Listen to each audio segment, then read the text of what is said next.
एक समय की बात है। एक हरे भरे घने जंगल में दो पक्षी रहा करते थे। उनके बीच बहुत गहरी मित्रता थी।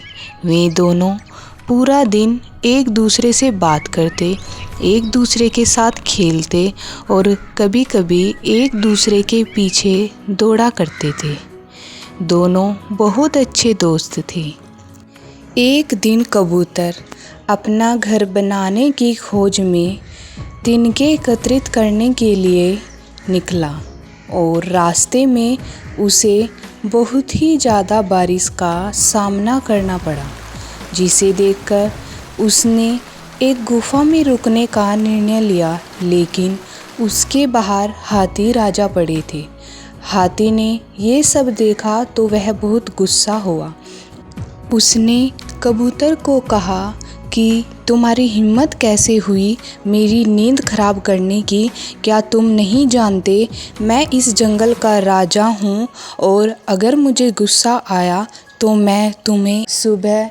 वे दोनों पक्षी कबूतर और नीलू बहुत खुश थे और एक दूसरे से बातें कर रहे थे कि हमने तो बरसात से पहले ही अपना दाना पानी इकट्ठा कर लिया। तभी वहाँ हाथी राजा आ जाते हैं और उनसे कहते हैं कि मुझे बहुत जोरों की भूख लगी है, क्या तुम मुझे कुछ खाने को दोगे? तभी वो पक्षी उनसे पूछते हैं कि अगर आप आज हमसे सहायता मांग रहे हो, क्या आपने कभी हमारी सहायता की थी?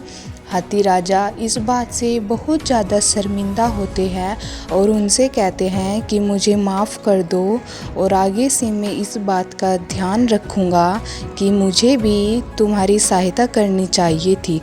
तभी वे पक्षी उसको खाने को चारा देते हैं, जिन्हें लेकर हाथी अपने झोपड़ी में लौट जाता है और वह सोचता है कि मुझे इनकी सहायता करनी चाहिए थी।